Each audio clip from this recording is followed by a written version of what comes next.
This podcast is brought to you by Guerrilla Podcast Syndicate, powered by Kangaroo Fern Media Lab. Kangaroo Fern is Australia's independent video and podcast management agency with the mission to help individuals and entrepreneurs to start their own podcasts and harness the power of podcasting. Book now via www.kangaroofern.com. A Kangaroo Fern production. A Guerrilla Podcast Syndicate. Thing we can do is just get stops and run. Stops and run, guys.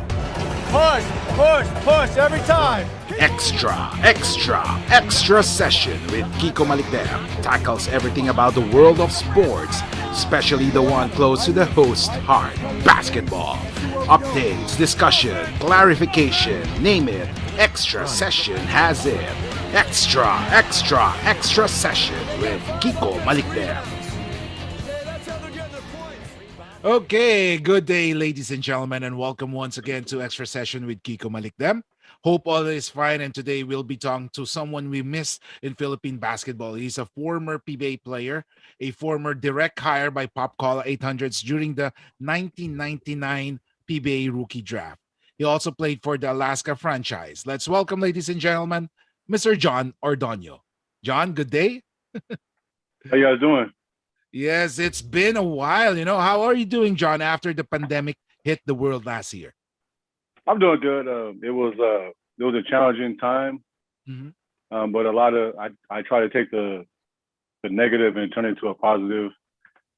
With my son, one of my sons got a scholarship, signed a scholarship to Cal State San Bernardino 1 week before the pandemic hit. Mm-hmm. So that was a blessing because he's saving me money. But that was huge because right when the pandemic hit, a lot of kids weren't able to visit their schools, so they had to do like Zoom meetings to look at the campus. But we're fortunate to go down there, visit the campus, and things like that. So basically, I mean, your son is right now in college, or is he's still at home? I mean, doing home study or online class. So we last week Wednesday, me and my youngest dropped them off at school. We left at 4 a.m. Drove down to San Bernardino, which is like 5.5 hours from where I stay in Monterey. I live in Marina, a city called Marina, but it's like 5 minutes from Monterey. We drove down there at 5 a.m. from 4 a.m. Got down there. We kind of got him situated with his room and took him to Walmart to get some groceries, and then we drove right back. Oh man, that should be so tiring, Yeah, it was tiring. And then my youngest one, he wasn't a very good co-pilot because he slept majority of the time. So I had to keep chewing gum so I can stay awake. Good. But the good thing is that you went home in one piece. That's a great thing. Yeah, exactly. Yeah. Now, John, let's go back to the memory lane. How did it all start for you when you were a young boy? Was it love at first sight for basketball? So it started, I think I wouldn't say in third grade when I was in elementary. We played at a high school when I was younger, and I started playing basketball. And played basketball. I think I fell down and started crying, and my dad was like, "What are you crying for?" Blah blah blah. So it began in third grade, and then every year I started to fall in love with the game of basketball. And there was a challenging thing with baseball and football, but I really didn't have that desire to play those sports. I just fell in love with basketball. And at the time of growing up, it was Larry Bird, Magic Johnson, Michael Jordan, those guys. So that's who I kind of grew up watching. Yeah. Well, who was your?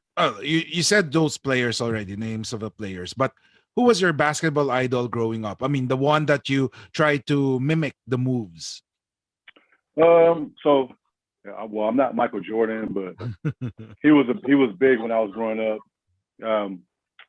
I wore a knee brace in 8th grade. Didn't need it, but Michael Jordan wore it.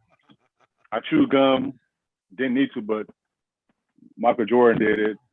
I tried. I used to dunk on smaller courts just to get the hang of it. Yeah. And I stick the tongue out. So Michael Jordan was pretty much the person I grew up trying to emulate. But I could jump high, but it wasn't Michael Jordan, but that was one of the guys before every game in high school, I would watch Come Fly With Me because, we have VHS tape. Yeah. And that was it. So I tell my kids now that, man, you guys are lucky because you guys can have DVDs, you have the internet, you guys can watch anything. We had to rewind just to get to a good part or watch just television just to watch basketball. We didn't have any of that stuff. How was your basketball journey from grade school going to college? How was it? Was it pretty easy, or was it it was a trial for you? It wasn't easy. I just so I grew up in a city called Seaside here. Mm-hmm. It was a Fort Ord. It was it was Army military base. Oh, okay. And my dad was from South Carolina. He got stationed out here in Fort Ord. He met my mom, and then that's how I came.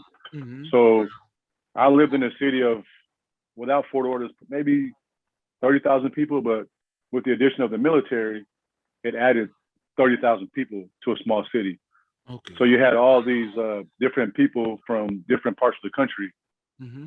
And so that's how I grew up. And, in Seaside, there was, drugs, alcohol, prostitutes, gangs. There was all that stuff growing up. And, growing up in Seaside, I only met one person that was Black and Filipino. But he didn't play basketball. But because I grew up in the military, as a military kid, I had a lot of friends who were Black and Korean, Black and Japanese, Black and German, because the fathers would go to those countries and bring back their wives. So that's how there's so many mixed kids, I see. especially in California. Mm-hmm. Not only just in my area, but in California, there's so many kids who are mixed, and that's where I grew up. But I was growing up, I was probably the only Black and Filipino kid I can know my age. Mm-hmm. There was only one person, but he moved away, but he didn't play basketball. So it was just pretty much me being Black and Filipino. How were you able to bring your talents to the Philippines? Did someone ask you to come over, or was it, let's say, a family or personal decision? So growing up here, a lot of my friends, a lot of my best friends were Filipino. Mm-hmm. I chose that because, growing up in this area, there was a lot of drugs, a lot of gangs. So I had to pick and choose who I wanted to hang out with. So I had a mixture of friends. Mm-hmm. But my Filipino friends didn't do any drugs, they didn't smoke, nothing of that stuff. So I chose that side. Mm-hmm. And growing up playing in Filipino leagues, I would always get questions because I can jump high. So I remember a lot of the commissioners, the guys who run hey, he's not Filipino, blah, blah, I need to see his birth certificate. So I'm like, okay, well, I said, Mom, can you come to my games? Okay, so my mom came to the game and they're like, oh, Mom's Filipino. Okay, he's good. So that's what I went through my entire high school career, just playing in Filipino leagues. Mm-hmm. And then it was after my the summer before my senior year of college, I went to Master's College, which is in Santa Clarita, close to Valencia. There's a amusement park called Magic Mountain. So I remember I was working there in the summer of '97. That's how I remember, '97. I'm walking to my job, and I bump into Ali Peak. Oh, okay. So in 1996, in Santa Clarita, there's like a basketball park that a lot of people play at during the summertime. So this is when I had my hair, of course. So I'm playing basketball, and this guy says, "Hey, man, what are you mixed with?" I said, "Oh, I'm Black and Filipino." He's like, "Oh, man, me too." I said, "Oh, yeah." He's like, "I can tell by your hair." But Ali, how big Peak is right now, that's how big he was in 1996. Yeah. So we had a connection. We started talking about adobo and rice and stuff like that. So this was '96. So I finished my sophomore year in college. And then the summertime, like I was explaining before, I was actually walking and I bumped into Ali in the summer of '97. Mm-hmm. I said, "Hey, what are you doing?" He's like, "Oh, I'm playing professional basketball in the Philippines." I said, "Oh, wow." I was like, "Man, can you get me out there?" He's like, "Oh, yeah, I'll see what I can do." Mm-hmm. So I'm thinking, okay, he says that. Most people tell you what you want to hear. So I'm thinking, oh, he's not going to do nothing. So I remember it was March of 1998. It was my senior year in college. Mm-hmm. I'm walking to the cafeteria. My assistant coach is running. Mm-hmm. Hey, John, there's an agent from the Philippines on the phone. I'm like, yeah, right. He's like, yeah, trust me. You need to go back to coach's office and pick up the call. We didn't have cell phones that time. Mm-hmm. Yeah. I run back to the office, and it's Bobby Rios. Oh, yeah, the great Bobby Rios. Yeah. Uh-huh. Yeah, so Bobby called me and said, hey, I hear you're half Filipino. You're a pretty good basketball player. Would you want to play professional basketball in the Philippines? I said, of course.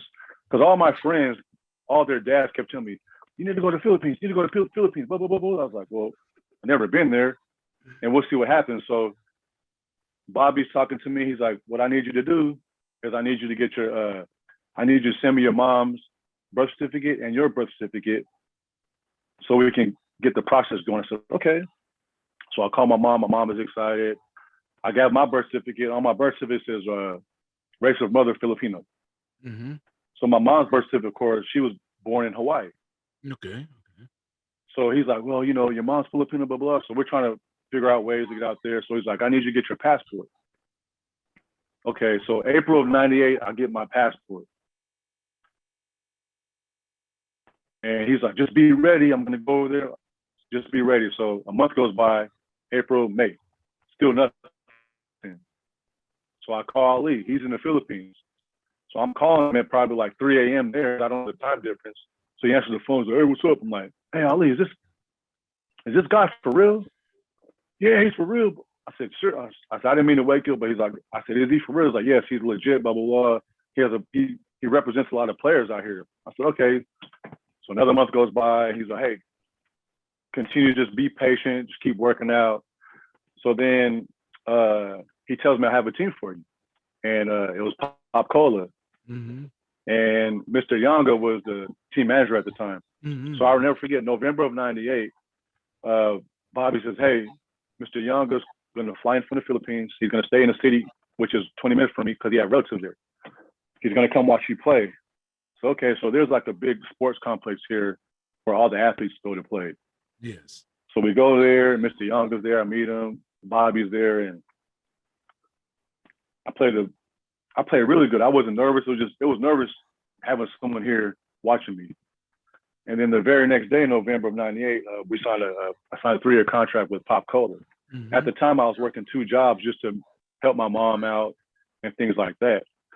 So I told Bob, I was like, how do you want me to work out hard if I'm going to go play? You want me to be ready in a month and a half, but I'm working 2 jobs. He's, oh, let me talk. Quit your job.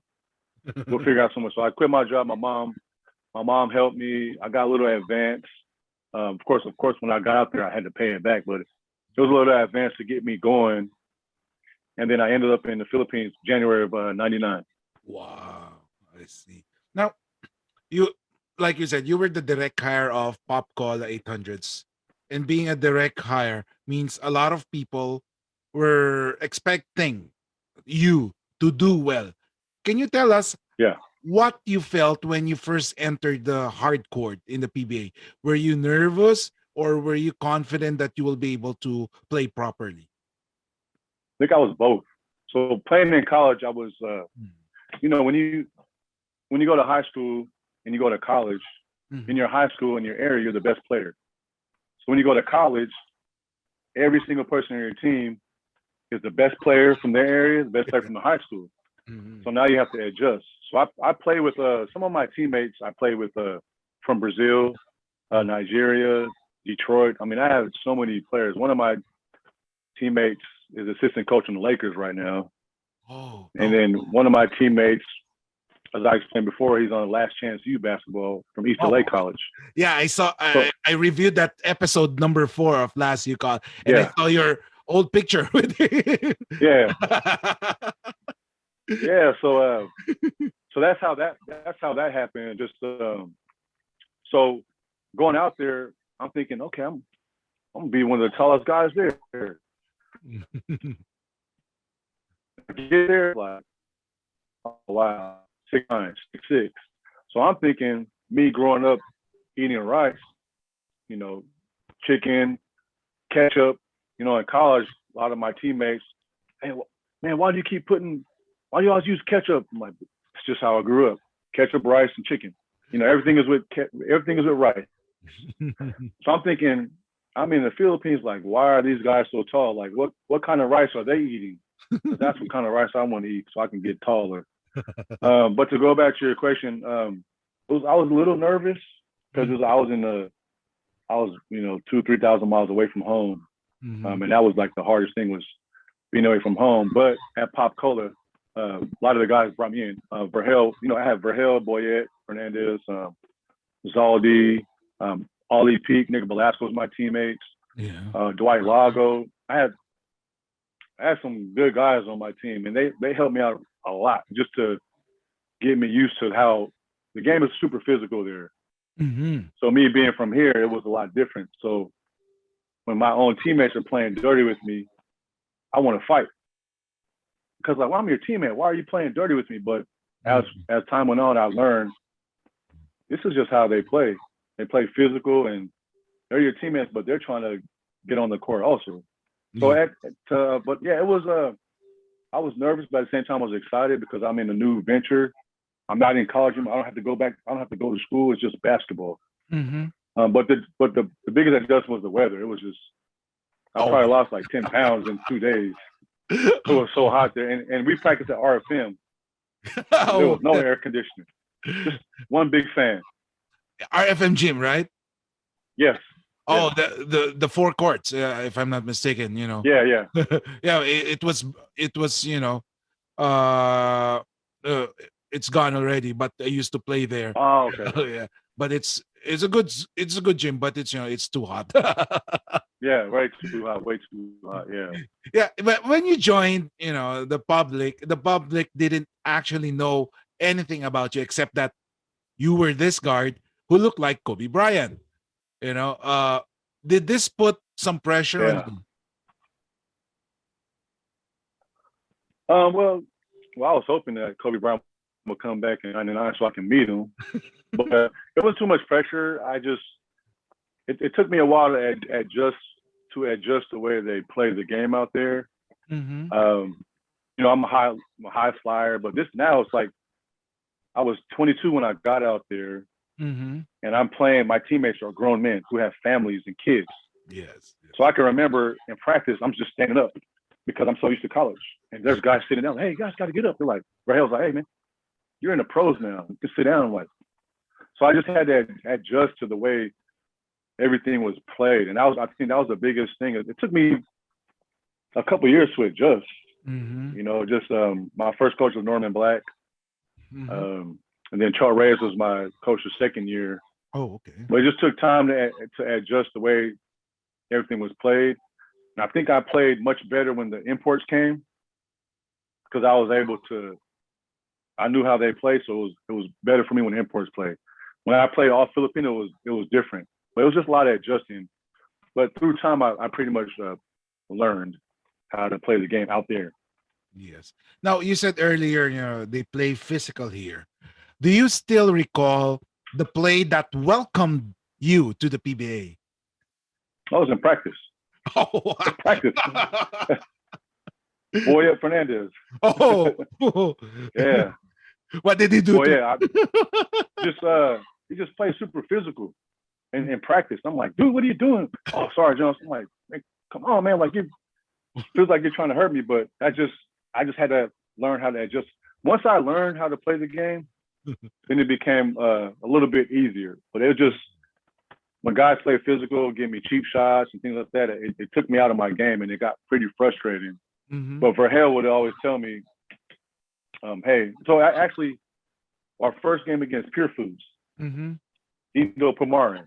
Oh, yeah. The bullet. I was going against him, the bullet. So we're playing in the game. He just, boom, boom. I'm like, this guy right here.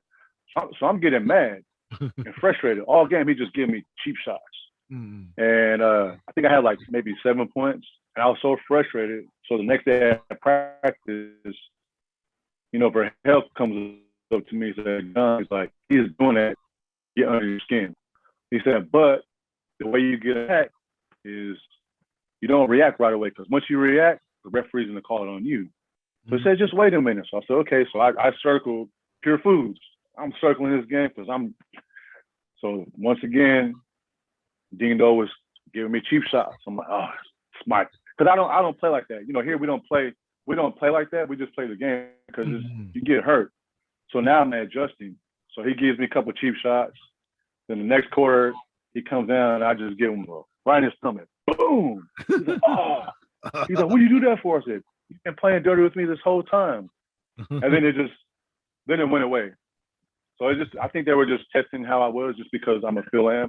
Yeah. And I get it. You know what I mean? I'm out there, they're born and raised there and I'm out here, but I get it. So I adjusted. But, they're all nice guys. But when you step on the court, you're enemies. Off the court, you're good friends.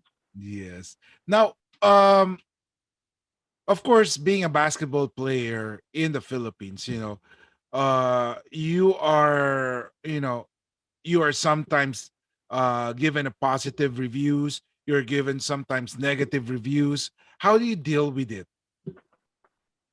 It was very frustrating. Mm-hmm. The same people who talk good about you, the same people who talk behind your back. Oh, okay. So it was a lot of adjusting. It was tough. It's like life, not just being a basketball player, just life. You learn to be around people that you trust. But as a professional athlete, you have a different standard. You're looked at differently. So everything you do, you're just everything is magnified.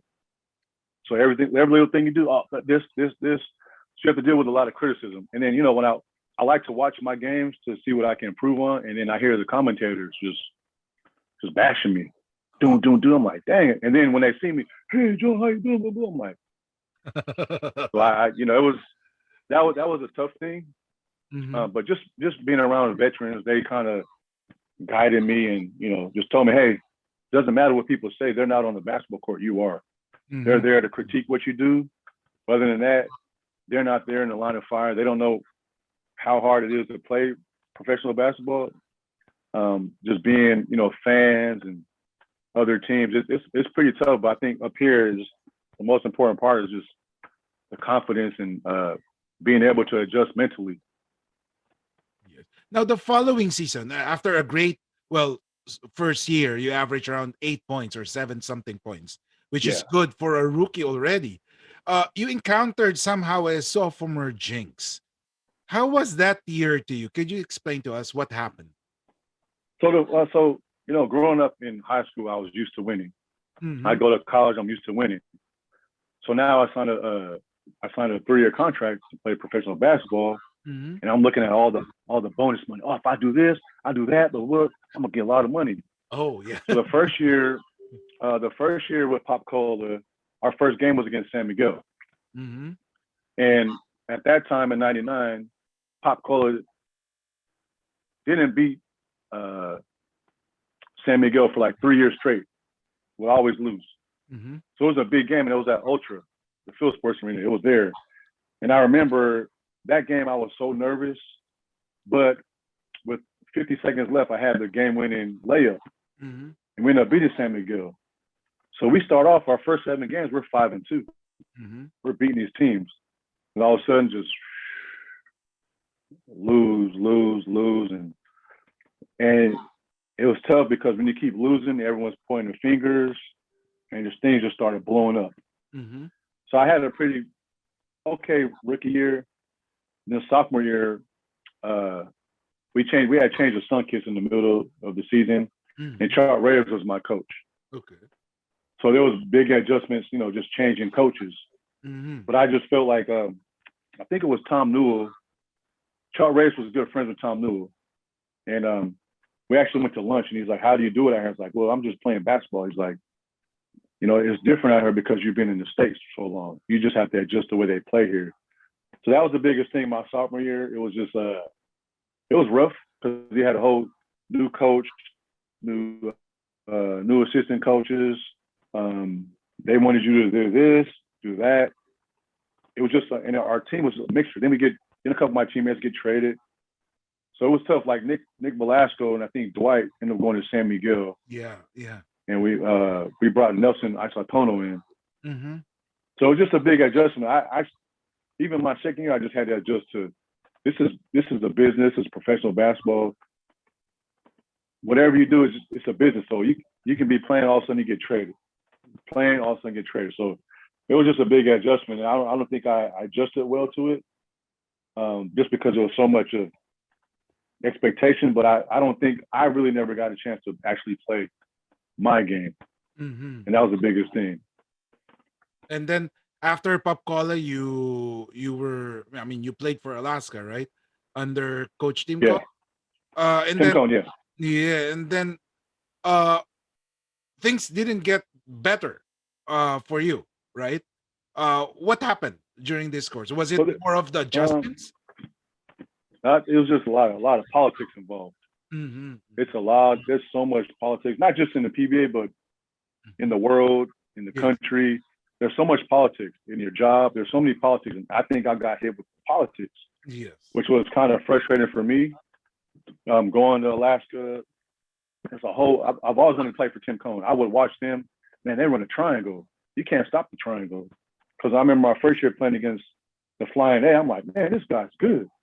And it was hard they ran a triangle for so long, so it was hard to guard it because it's all based up on movements.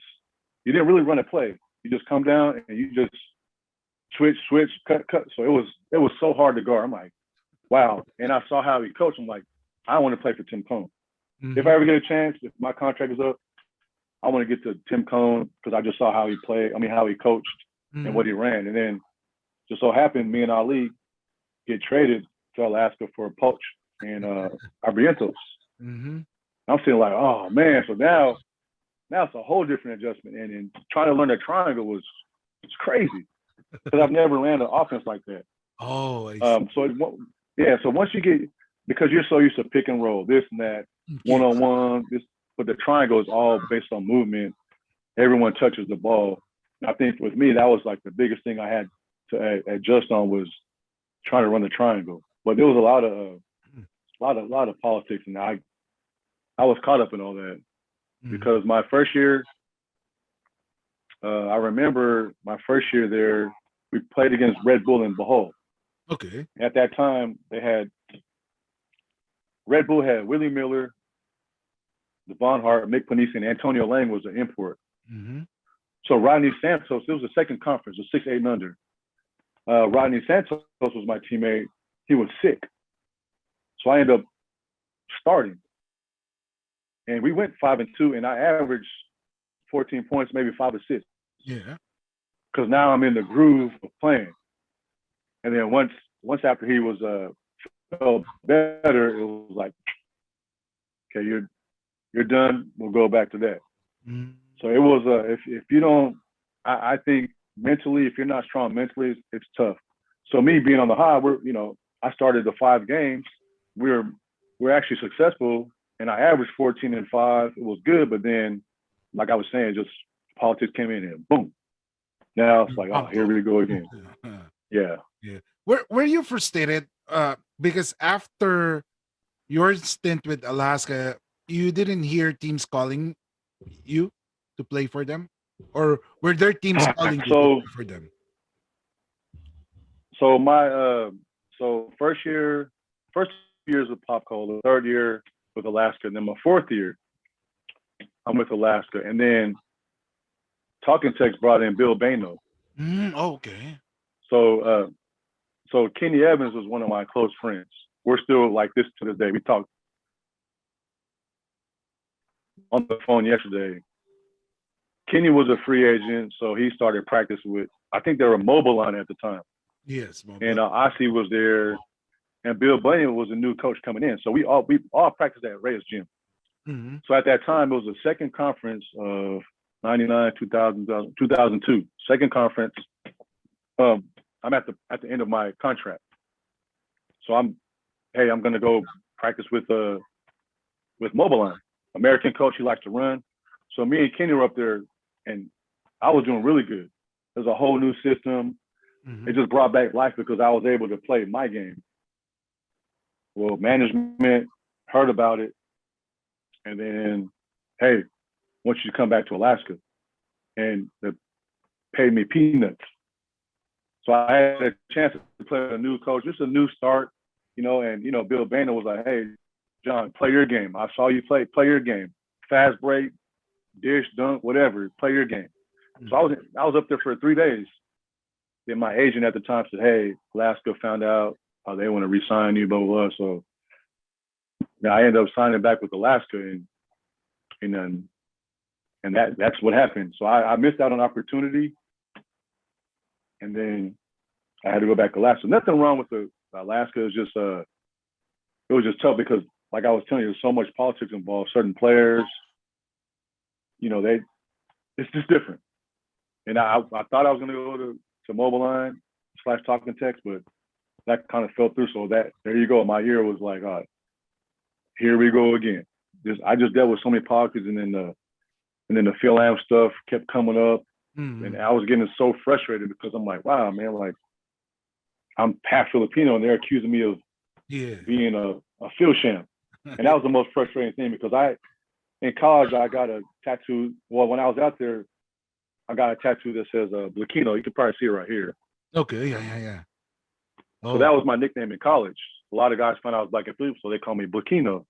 I'm like, man, does this help? Does this prove? But it was just up and down career because of the Fil-Sham, Fil-Am, all that stuff. And now I was the one bringing broad into it all the time. Yeah. And maybe it's because I'm a guard. If I was 6'6", I don't think I would have been bothered.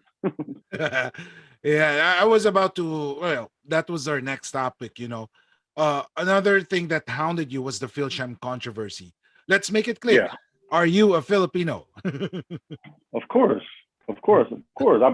My grandma was born and raised in Hawaii, Filipino, but they spoke Ilocano. Okay. Mm-hmm. So they're Ilocano. My grandma never.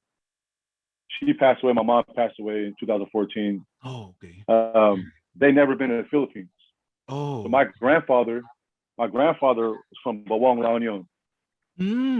He migrated to Hawaii. Met my grandma, my mom, and then my mom. Came to California from Hawaii. My mom came. How I came along. So all my life I grew up. I thought I was, because we're Filipinos in Hawaii. I had a lot of shirts that said Hawaii. I'd ask my mom, "Am I Hawaiian?" Like, "No, you're Filipino black." Well, why do I have Hawaii? Well, that's where that's where I was born and raised. But so that's just how it was. My mom spoke Ilocano. I used to understand it when I was younger, but then my mom and grandma would always speak in Ilocano, so I couldn't understand. So that was their thing. But yes, I had to go through so much just to prove. And that towards that time, I was like, you know what, can't do this anymore. Yeah, actually, there was an article that was published in ESPN 5 here in the Philippines, and it was, your friend Ali Peak actually was the one interviewed, and to quote, one of those who were mistakenly deported, according to Peak, was former teammate Jon Ordonio, and quote, "The truth is, some of the guys that came under fire and got deported actually have Filipino blood. It was humiliating because he had to be sent home. He was given a deadline to go home, and you imagine he's with his kids, and he had to explain his kids what happened. I thought it was very unfair." Did this really happen? So you want to start a podcast, or perhaps you've already started one, but you're still unclear on how you can actually make this podcasting work. No worries. That's why we're here for you. We are Guerrilla Podcast Syndicate, powered by Kangaroo Fern Media Lab. Join our network. Contact us at info@kangaroofern.com, because we're stronger together. Yeah, so I told you a story how I met Ali Peak in '96. Yes. So I thank him all the time, because if it wasn't for him, I would never have the opportunity to go to the Philippines and even play the game I love. So, and because we're both half Filipino, that's where. And Bobby was never. And he was an agent who stayed true to his culture. Yes. He didn't want to be the agent to bring. He always wanted guys who were Filipino, because he knew if time went on, he would get caught. Oh, he's not Filipino. Blah, blah. So that's why Bobby always had. So we had Nick Velasco, me, Peak, Lloyd Castillo, God, Lakers still. Andy Siegel. So he brought the legit guys in, and it was just unfortunate that I had to be included because my first year, I remember my first year I was at Pop Color for 6 months. At 6 months being in Pop Color is when all the stuff started coming down. Is he Filipino? Well, you have my mom's birth certificate, my birth certificate. What else do you need? And it's sealed, a U.S. seal.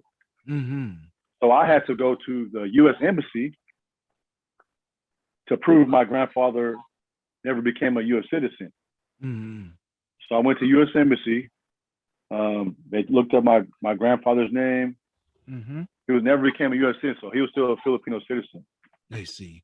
But every year I just kept getting harassed. Yeah. And it was really frustrating. I just kept getting harassed, and I think what did it for me was 2003. There was a big Senate hearing. Yes. Oh. And I remember being in the audience. So I think it was Jon Ordonio, I think yes. Jaworski, all those guys were there. There were some guys up on the stand talking, and Jojo Lastimosa was my teammate at the time.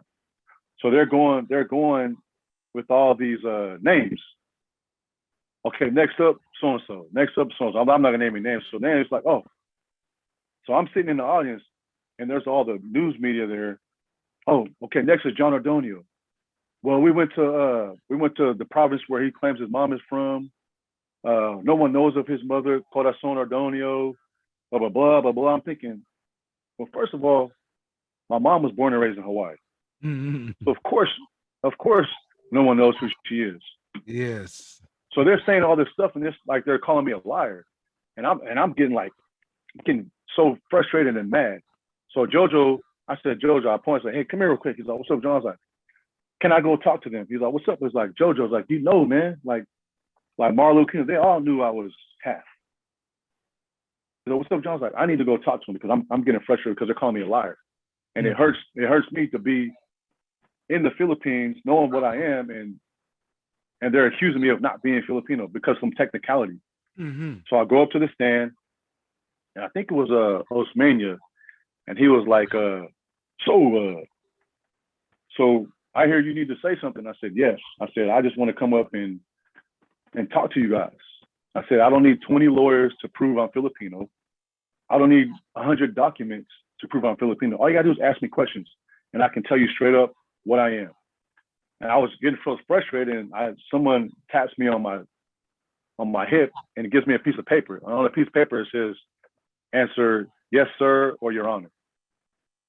Because of my American mentality came out. Because I was accused of being not Filipino. So, and I was so mad. I told her, hey, look, if you want to call my mom right now, if someone speaks Ilocano, you can call her and you can speak to her Ilocano, just so you know. And then they're like, why are you getting so mad, blah, blah, blah. So after that is when it hit me. And I think that's because I was disrespectful to the senators.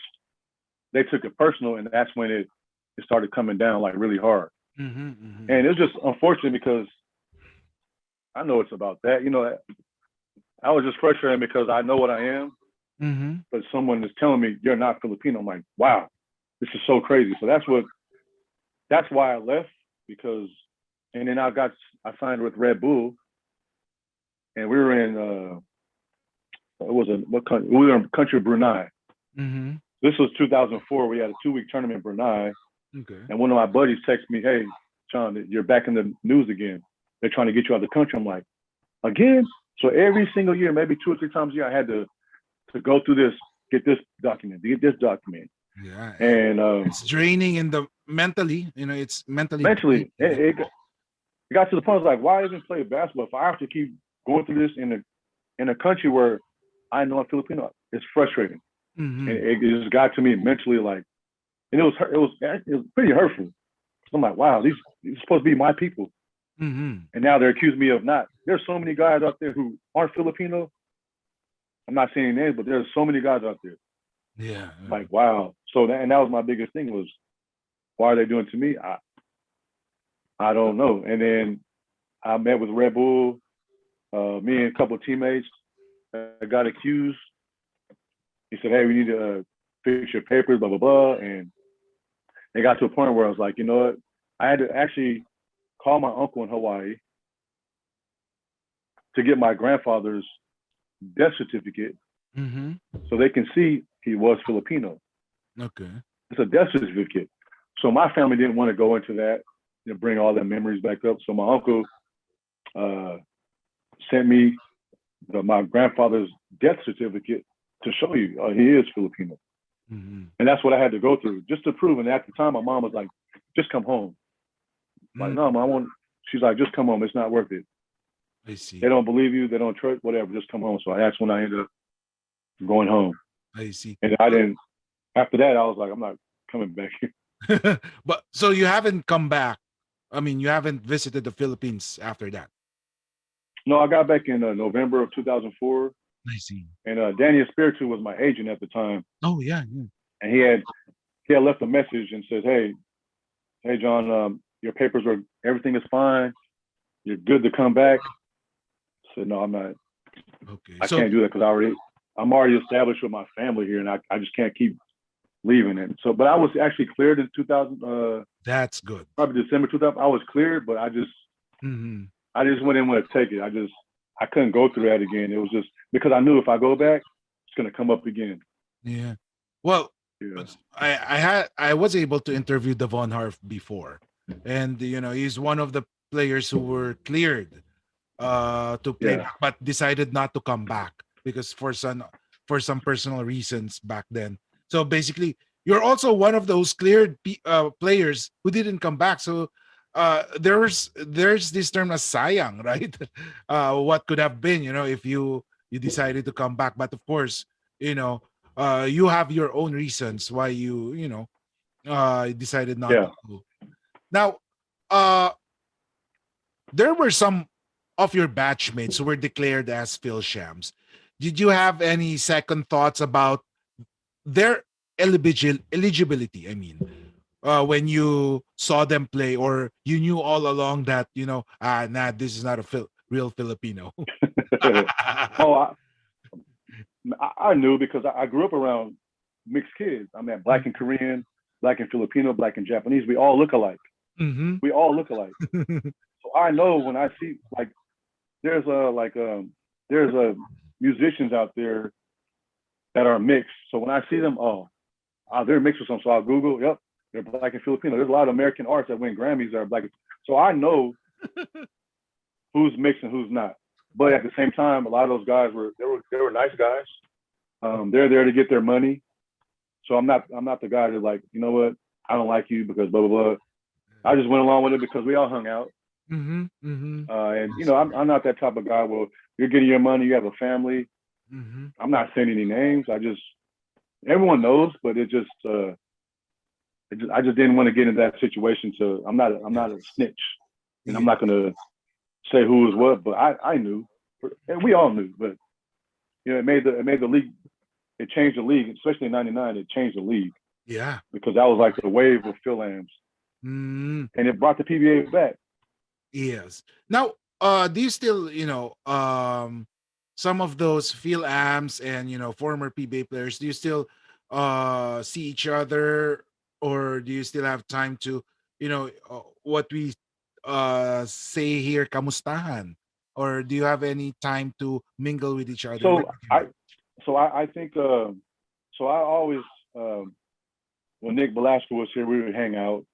Phil Newton is really close. Mm-hmm. Rob Duat. Okay. But because of the pandemic, it forced a lot of us to come together. So I have a group chat since I think April of 2020. Mm-hmm. I'll name some names. Me, Ollie Peak, Phil Newton, Rob Duat, Mike Cortez, Alvin Castro, Eugene Tejada, Harvey Carey. Yeah. Harvey Carey's on there. Mm-hmm. I think, and then there's another guy, Francis Machica. He didn't play in the PBA, he played in the PBL. Mm-hmm. We're all in a group chat, and we've since April until now we're still. I mean, today we're texting back and forth. Wow. So we would do like when the pandemic hit, we do like we do Zoom calls for all of us on the screen. Yeah. Oh, Brandon Kabbalah is on there too. Oh, okay, great. Yeah. So we have a big group chat, and then that we talk I would say maybe 7 days a week, we probably talk maybe 4 or 5. We're just always texting, sending videos, and sharing pictures of our family. So yeah, because of the pandemic, it made us come together closer. Yeah. Yeah, I also had the chance to talk to Eugene before. I had one episode about him, he Yeah, has this inspiring story, about his comeback. yeah. Oh yeah, big time. Oh yeah, Mhm. Now, great guy. how did you adjust your life when you came back to United States? Did you still play basketball once you came back, or you went to Yeah. So once I got back, I think I took like 7 months off. I didn't want to go back to working a 9 to 5 job because my job was playing pro basketball. So that Mhm, I was so used to it. But when you come back, I'm with my mom mhm, and the kids, and it was a big adjustment because it's so expensive out here, especially in California. I mhm. live if I get in the car, it takes me 1 minute to get to the ocean. Oh, okay. That's how close I am to the ocean. So when you're close to the ocean, it's so expensive. So I Mhm, took maybe 6 or 7 months off, and then I started working again and just getting back into the groove of things. But I always play basketball. I always go to the gym. I played in the Filipino League and every Sunday in Santa Clara. So I would drive about 45 minutes every Sunday to play in the league. So I stayed involved in a lot of adult leagues, Filipino leagues. I played in a lot of Filipino tournaments. But I met so many people throughout that time. But I never stopped playing basketball because that was my passion. And it was more like it was my sanctuary because no matter what goes on in the world, once I step on the basketball court, all my issues are gone. I My see. dad passed away. I'm at the gym the next day. No one would ever know my dad passed away because basketball brings me happiness. Mhm. And then once you step out that door, all the problems come back, all the issues. So that's why I continue to play basketball. And I got to stay in shape for my kids because they're all good. They're good basketball players. So I, Now, I you, can, you about 2 minutes I can handle it. But after that, it's crazy. now you talk about your kids. Now you have two children who are into basketball, and from the highlights that you shared to us, uh, man, they can play basketball. Were they already basketball loving kids when they were Yeah. small, or did you encourage them to play basketball? So I have an older one. He'll be 25. Mhm. My stepson. He was a really good athlete, football, basketball. He did everything. Okay. He played throughout high school. After high school, just ended up working.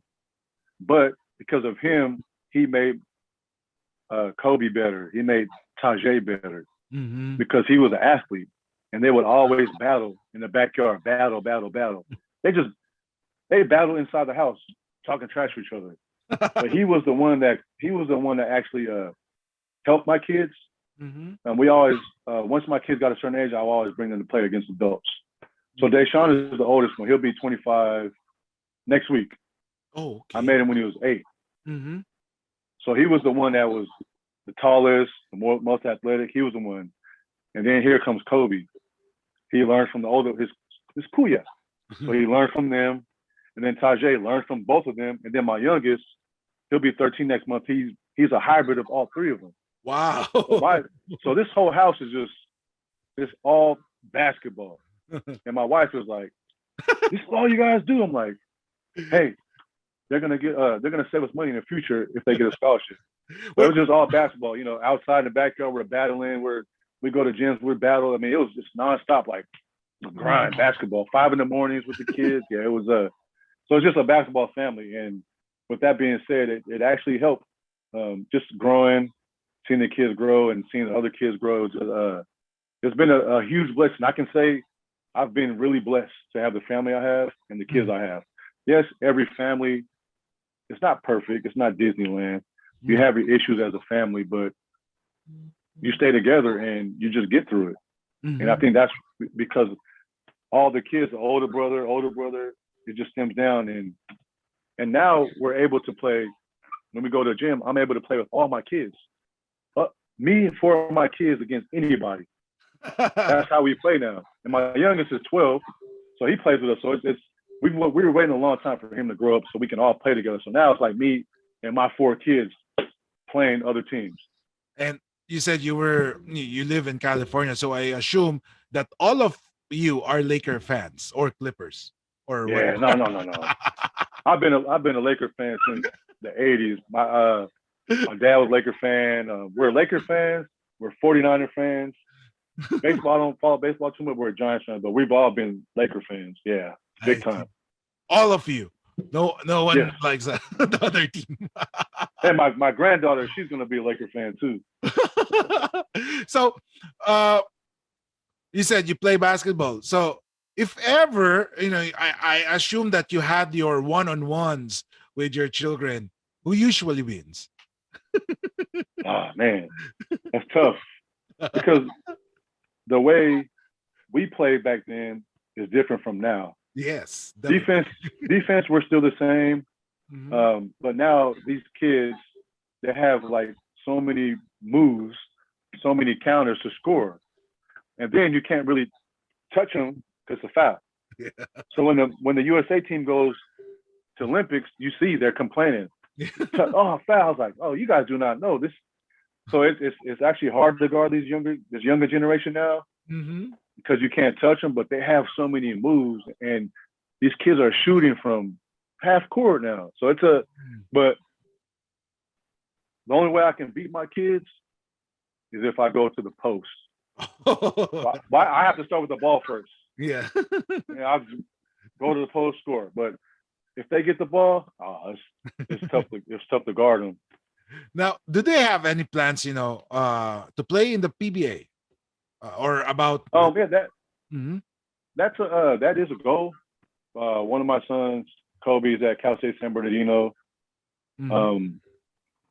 He's going to be a junior now, Mhm. so he has 2 more years of college. And then I just told him, get your degree, play basketball, and then God always has a plan for what you do in your future. You can't plan your life.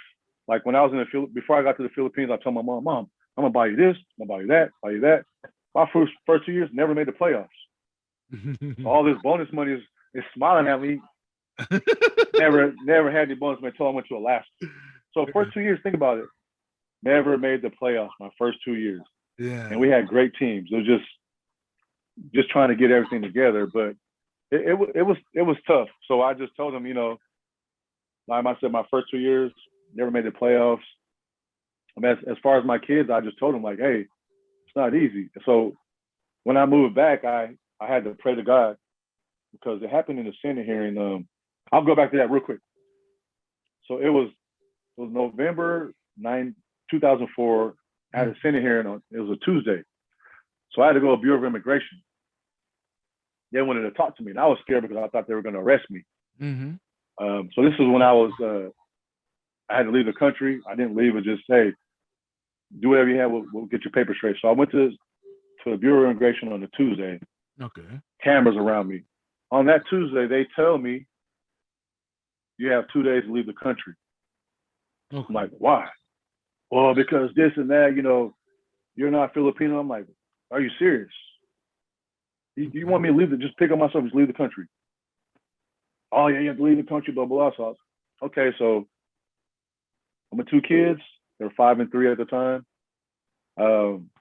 I got my stuff together, and I got to the airport because we were supposed to fly into San Francisco. So I called my mom and dad, hey, I'll be in San Francisco at 9:30, blah, blah, blah. So right when we're at the airport, one of the officers says, hey, San Francisco flight been canceled. You have to fly to LA. I'm like, well, can I stay another day just so I can go to San Francisco? Because I live 2 hours away from San Francisco. No, you got to go to LA. So I ended up leaving the country with a 5 and 3-year-old. And I tell my dad had to drive 5 hours to LA. Mm-hmm. So on the plane, I'll tell you a story. On the plane, I just prayed to God and say, hey, I'm going to get in the back seat and let you drive.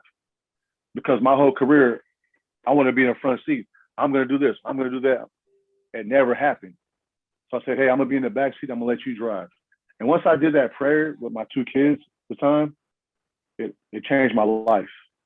Because I was in the back seat. I said, okay, God, I'll let you drive, and I'm going to follow you. And that was I think that was the biggest turning point in my life was just that. And going back to my kids, they have a really good opportunity to play professional basketball. It just depends on, like I was saying, depends on where the Lord is going to put you. But, in between time, it's going to be tough, but you just have to stay the course. And, God will bless you. Might not happen tomorrow. He's going to always bless you if you continue to follow and trust in him. I see.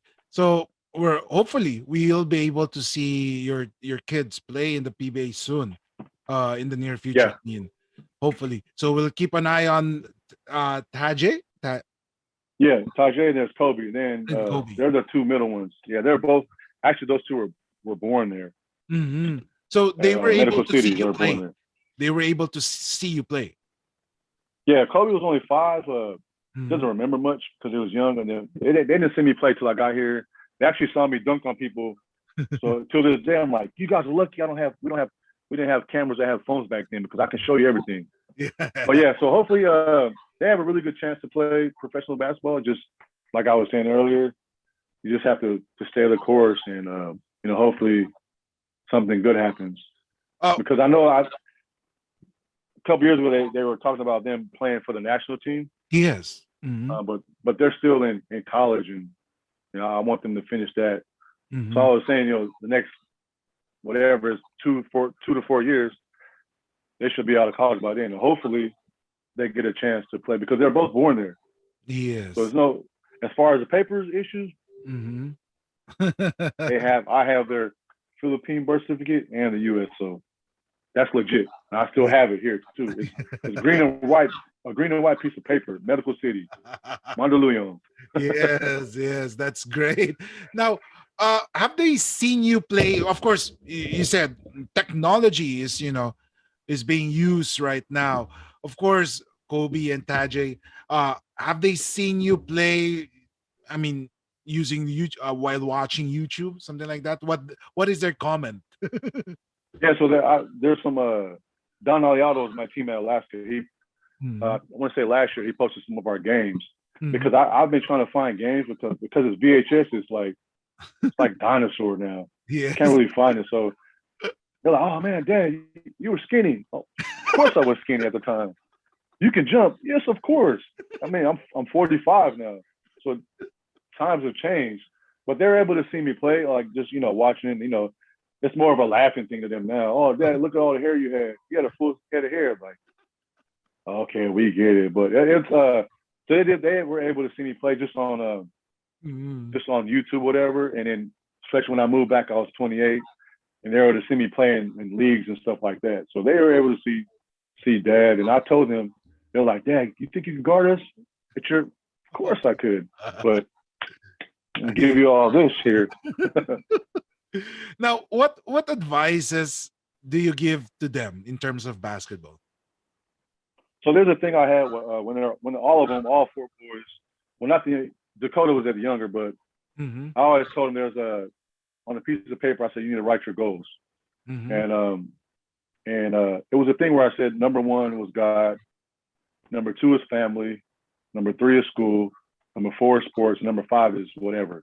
And I always told them, you can't, if you try to match those things, it's not going to work out.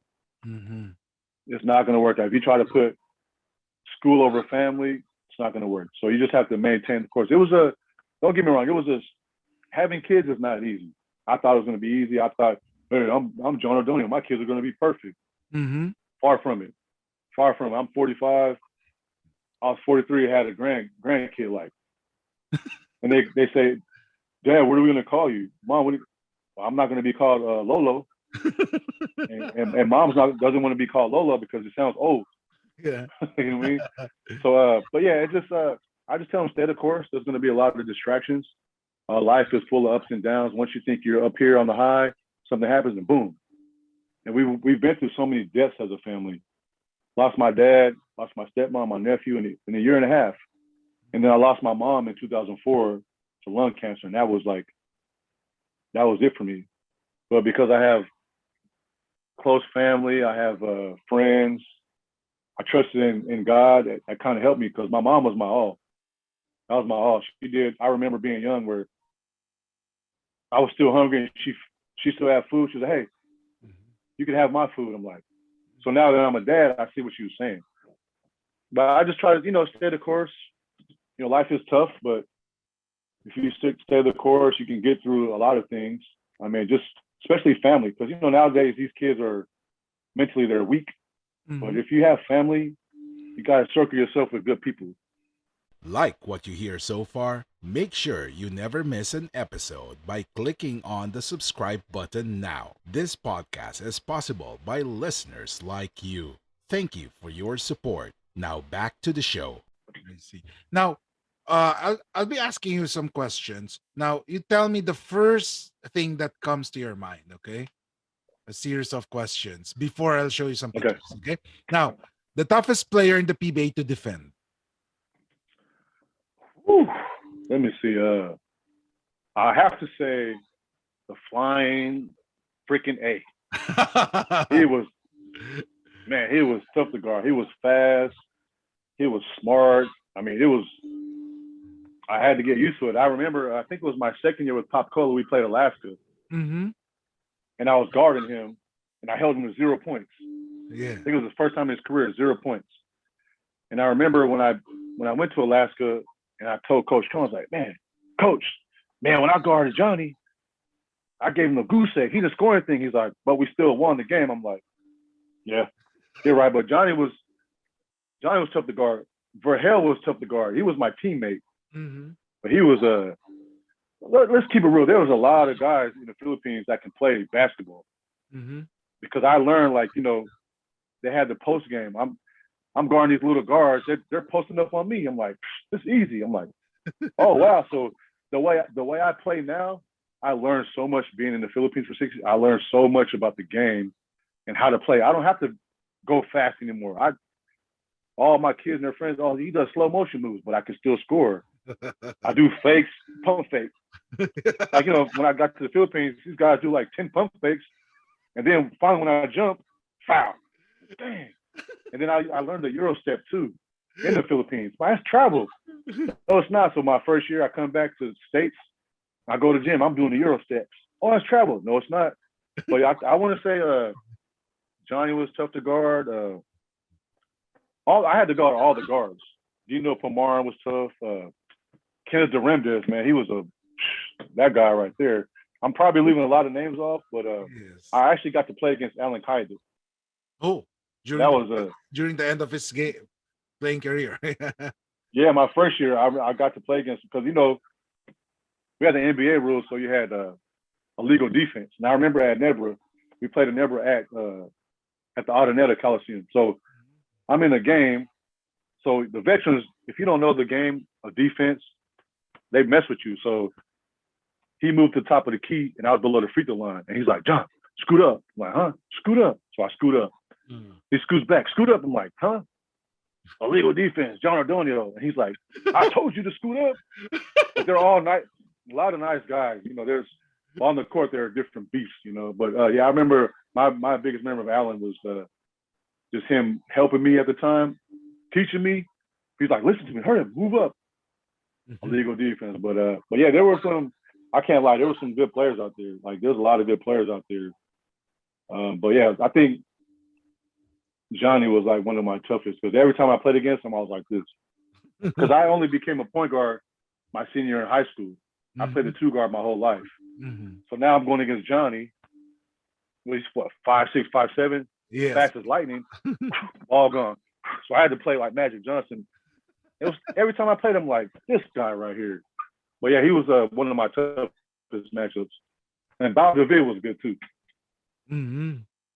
Now, player that made you say wow when you saw him play. Rahel, Yeah. my teammate. What do you call him? What do you call him? Aerial Voyager. Aerial Voyager? Yeah, he's a player already. Is he really? Yes. Oh man, yeah, he made me say wow a couple of times. But in my era, I got to play against Benji Paras, Alvin Patrimonio. I played against a lot of those guys, a lot of legends. But I think for hell, like my teammate was like this guy right here, like if he only knew what he had, they always had to stick him, stick him stuff. Yeah. I'm like, what's this stuff? Oh, that made the ball sticky and all that. But and then I would say Nelson Oxytona was he made me say wow a couple times because he would do the jump shot with one hand and he would make it. I'm like, what is this? So I would tell him, hey, you're not getting paid to pass it, man. Shoot the ball. And, oh, he shot the ball. He never passed it, but Verhel, I would say Verhel, just because I played with him for 2 years, he was one of the guys I was like, wow. Yeah. He's the mayor of Bulacan. Yeah. Oh, wow. Yeah. Now, hopefully he sees that because I haven't spoken to him in a while. But. yeah, we'll let him. Now, yeah. favorite coach during your stay in the PBA? I would say Tim Cone. I had my first year was Norman Black. Mm-hmm. I learned a lot from him. Chuck Reyes was a really good coach. Mm-hmm. He taught me a lot. A really good coach, but I was only with him for a year when I got traded. But I was with Tim Cone for 3 years. But he was one of my. He actually taught me a lot about the game, a lot about defense, offense. You know, I was a great defender, and he would always teach me. I was telling a younger kid today. I'm like, look, because this kid was guarding my son Tajay today. My son just kept making everything. And he kept going like this. And I said, hey, you can't stop anybody from scoring. You can only make it difficult for them. And that's what Tim Cone taught me. Tim Cone actually changed my shot. I was shooting out here, but he made me bring my elbow in. So I learned a lot from him because I was with him for 3 years. So I think that's why he's probably one of my favorites because his knowledge of the game was crazy. When I came back to coach, I started running some triangle stuff in our offense. Just quick offense. It wasn't because these kids aren't mentally tough to run a triangle. Because if grown men can barely run a triangle, no high school kids will. But I would say Tim Cone. Yeah. Now, the most memorable moment on court. I had a triple-double my rookie year with Pop Cola. Wow. And it was against Alaska. I almost had a quadruple double. Oh, I had like 7 turnovers. just 3 more. But no, I would say the triple double because that was the first time I local in 3 years I had a triple double. So that was like the biggest moment of my career because it was probably the most tiring game to get a triple double because I was so tired. Mm-hmm. But and Verhel said, hey, you have one more assist, you got triple double. And guess who gave me the assist? Verhel. Yes. So that was my most memorable was the triple double.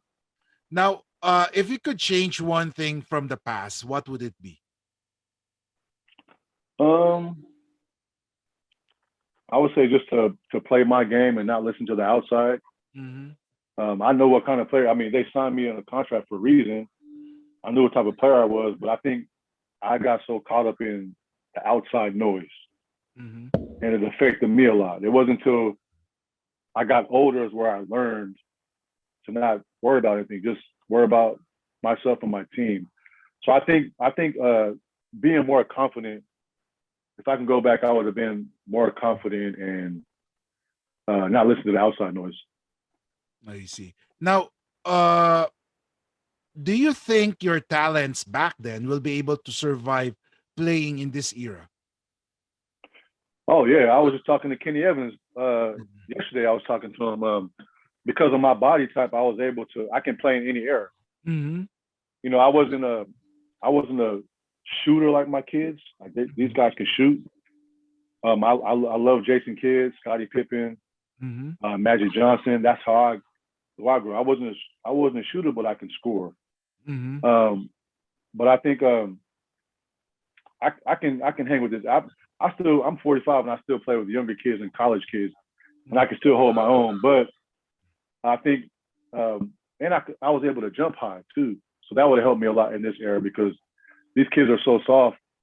I could probably get away with a lot of stuff, but yeah, I think I can definitely hang in this era. The moment that made you angry inside the court. Angry, I would say when some players play dirty with me, that got me really angry. Just people playing dirty, and it fueled me in a different way. And then I just became, and people's like, you should play like that all the time. I said, well, I don't want to play angry. I want to play angry. It's like watching LeBron. Like you watch LeBron, like how gifted he is, but he doesn't have that mentality of the Kobe Bryant, Michael Jordan. Mhm. If he did, he would be more unstoppable. But if LeBron gets mad, it's over with. Yeah. And I think with me was being on the court.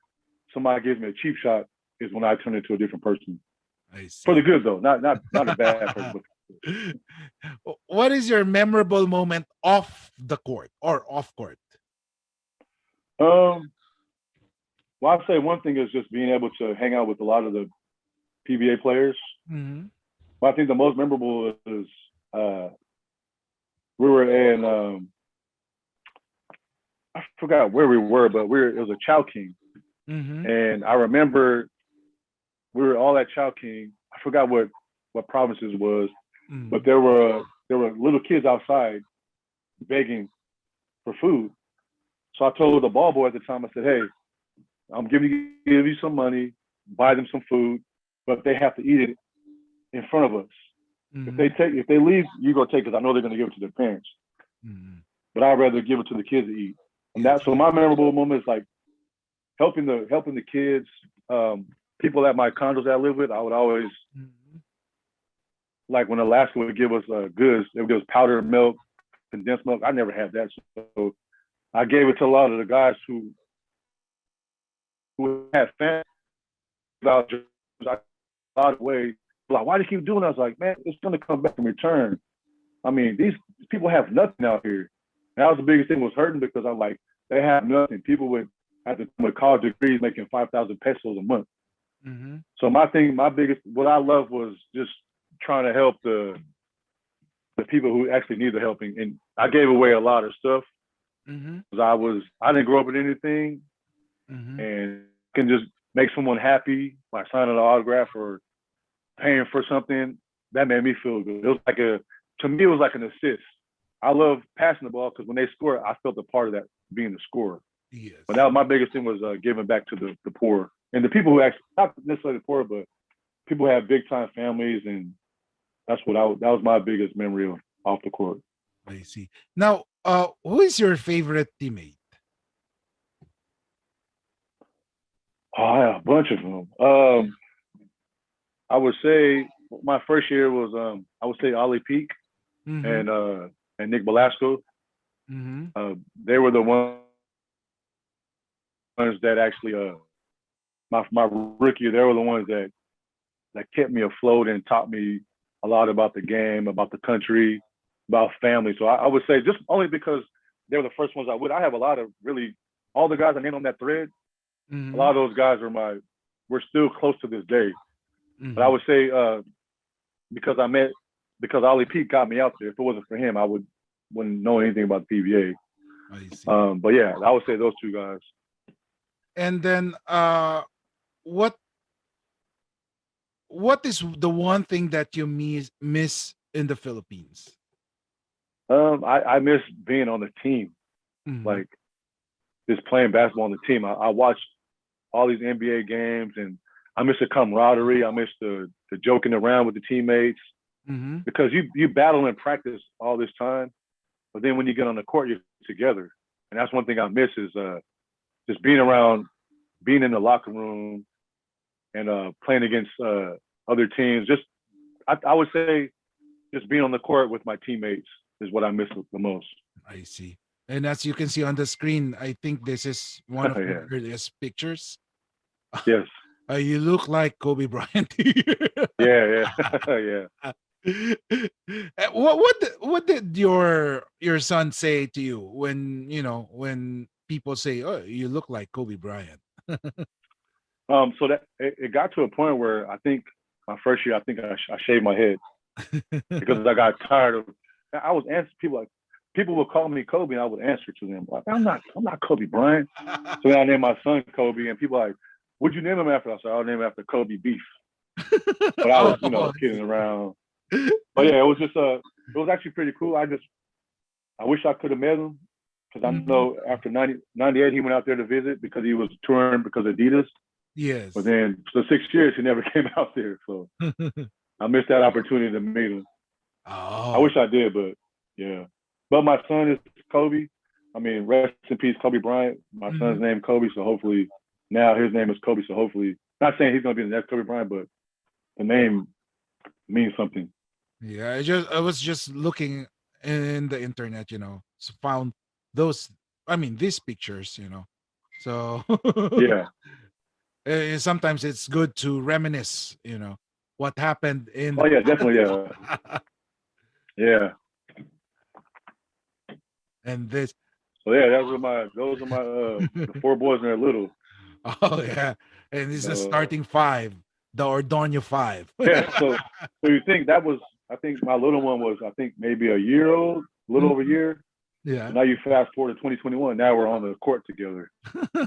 who's So the yeah. tallest? I can't. Tajay. Tajay. He's probably almost 6'4", size 14 shoe. Wow, 6'4". So yeah, almost 6'4". How about Kobe? Uh, How tall is Kobe? he's 6'1". We have the same size hands, and he wears a size 12. So he has big hands and big feet. I But he's see. about 6'1". Yeah. That's great. Anyway, what I mean, how would you like the Philippine fans to remember you? I'll say my smile. You know, I love people, and my wife. And when I'm out in the public, I can. It doesn't matter who it is. I'll play a joke on somebody I don't even know. She's like, "Why do you keep doing that?" I'm like, I like making people laugh and smile because so much goes on in people's life. Just me smiling and trying to help somebody else, makes a huge difference because we're all going through something inside that no one else knows about. You're probably going through stuff. I'm going, we all go through stuff. But I think as far as fans, it's just my smile and my toughness as a defender. That was my biggest thing was I was a defender.